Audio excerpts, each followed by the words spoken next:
భర్త ఆస్తిలో ఆ, ఈ భారతదేశంలో భార్యకు వాటా లేదు, చట్టపరంగా వాటా లేదు భర్త ఆస్తిలో. మరి ఎవరికి ఉంటుంది? ఎవరికి ఉంటుంది అంటే ఎవరు సంపాదించుకుంటే వాళ్ళకే ఉంటుంది. ఆహా, అవును, భార్యకు వాటా లేదు, భర్త ఆస్తిలో భార్యకు వాటా లేదు. ఇది భర్త బతుకున్నంత కాలం. ఓకే. అన్లెస్ అంటిల్ భర్త చనిపోతే అయిన ప్లేస్లో భార్య వచ్చి కూర్చుంటుంది కాబట్టి భార్యకు వాటా వస్తుంది. ఓకే. భర్త సంపాదించుకున్న ఆస్తుల మీద, భర్తకున్న ఆస్తుల మీద భార్యకు కానీ అస్సలు వాటా లేదు. డైవర్స్ తీసుకునేటప్పుడు డైవోర్స్ తీసుకునేటప్పుడు మీకు కాంపన్సేషన్ కానీ అలిమోని అని కానీ ఇస్తారు తప్ప వాటాలు ఇవ్వరు ఆస్తులలో. ఆహా, నువ్వు ఏం లాస్ అయినావు, పలానా వ్యక్తితో కలిసి జీవించడం వల్ల నువ్వు ఏం లాస్ అయినావో ఆ లాస్ను భర్తీ చేస్తారు. సార్ నేను పలానా వ్యక్తితో కలిసి జీవించడం వల్ల నా జీవితంలో ఇంత కోల్పోయినా సార్, దీనివల్ల నాకు ఇంత అన్యాయం జరిగింది సార్, దీనివల్ల నాకు ఇంత నష్టం జరిగింది సార్ అంటే ఆ నష్టాన్ని భర్తీ చేస్తారు తప్ప ఆస్తులలో వాటా ఇవ్వరు. ఓకే. చాలా మంది ఏమంటారు సార్, అందరూ కొట్టే జనరల్ డైలాగ్ ఏంటంటే నీ ఆస్తి గుంజుకుంటానో, నీ ఆస్తి సగం వాటా వస్తామని చెప్పి తిరుగుతుంటారు. ఇది ఒక కామన్ లాజిక్. అందరు మిస్ అయ్యేది ఏంటంటే నిజంగానే భర్త ఆస్తిలో కనుక భార్యకు వాటా ఉంటే ఈ దేశంలో ఏ స్త్రీ కూడా ఏడవదు. ఇక్కడ డిఫాల్ట్ వాటా వచ్చేస్తుంది కదా. అంటే ఫస్ట్ నుంచి వాటా లేదా? వచ్చిన తర్వాత ఎక్కువ ఇండియాలో లేదు, అదే కదా నేను బతుకునేది. అచ్చా. ఇంటర్ లేరు ఎవరు. భర్త ఆస్తిలో భార్యకు వాటా ఉంటే ఇక ఎందుకు ఏడుస్తారు, ఎందుకు కోట్లు అవసరం వాళ్ళకు, డైరెక్ట్ పోయి నా వాటా ఇచ్చే అంటారు అంతే, డైరెక్ట్ అంతే కదా. ఇప్పుడు భర్త ఆస్తిలో భార్యకు వాటా ఉంటే ఆమె ఫైనాన్షియల్ ఇబ్బంది ఎందుకు పడుతుంది? డైరెక్ట్ కోర్టుకి వెళ్ళి సార్ నాకు వాటా ఉంది కదా సార్, నా వాటా నాకు ఇస్తేనే వెళ్ళిపోతా అంటారు కదా. ఇంత కోట్ల చుట్టూ తిరుగుడు, మెయింటెనెన్స్ అప్లై చేసుకోండు, లేకపోతే ఇంకోటి అప్లై చేసుకోండు, కాంపన్సేషన్ అప్లై చేసుకోండు, అలిమోన్ అప్లై చేసుకుంటూ ఉండదు. ఇది ఫారిన్ కంట్రీస్లో ఉంది.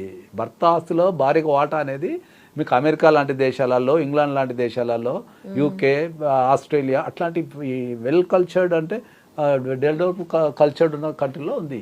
కొన్ని కేసెస్లో వినడం జరిగింది, అంటే వాళ్ళకి మంత్లీ ఎంత సంపాదిస్తుంటే అందులో కూడా కొంచెం భార్యకి ఇవ్వడము, అట్లా ఇలాంటి న్యూస్. మెయింటెనెన్స్ అంటాం మనం దాన్ని.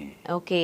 భార్యకున్న రైట్ ఏముంటుంది అంటే ఏంటంటే భార్యను గనక ఫైనాన్షియల్గా చూసుకోకపోతే ఆమెకు రైట్ ఉంటుంది, వెళ్ళి నా భర్త నన్ను ఫైనాన్షియల్గా చూసుకోవడం లేదు కాబట్టి నాకు మెయింటెనెన్స్ ఇవ్వండి అని చెప్పేసి రైట్ ఉంటుంది. మెయింటెనెన్స్ తీసుకోవచ్చు, తర్వాత ఫెసిలిటీస్ తీసుకోవచ్చు, హాస్పిటల్ ఎక్స్పెన్సెస్, హెల్త్ ఎక్స్పెన్సెస్ ఇవన్నీ తీసుకోవచ్చు. వాటా లేదు ఆస్తిలో. ఆమెకి ఏమైనా అన్యాయం జరిగితే నన్ను సాధటం లేదు సార్, నాకు ఒక రెంటెడ్ హౌస్ ఇప్పియండి, నేను నివసించడానికి ఇవ్వండి, అట్లాంటివి అడగచ్చు. వాటా లేదు ఎక్కడ. మరి లివ్ ఇన్ రిలేషన్షిప్ ఏంటంటే మనకు లివ్ ఇన్ రిలేషన్షిప్ అనేది ఎక్కడ కూడా చట్టంలో నిర్వచించలేదు. దాని డెఫినేషన్ లేదు. లివ్ ఇన్ రిలేషన్షిప్ డెఫినేషన్ లేదు చట్ట ప్రకారం. లివ్ ఇన్ రిలేషన్షిప్ లో చట్ట ప్రకారం చట్టాలు కూడా లేవు ఇండియాలో.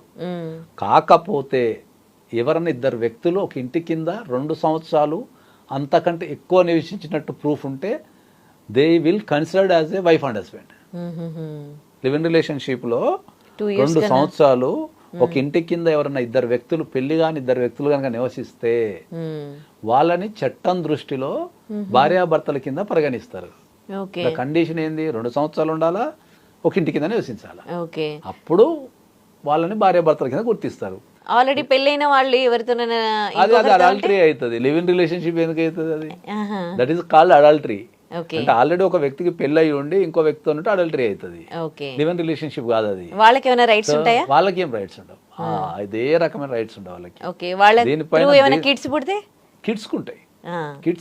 కిడ్స్ కి వచ్చరికి ఏమవుతుంది అంటే ఏంటంటే కిడ్స్ కి irrespective of the any relationship తో సంబంధం ఉండదు.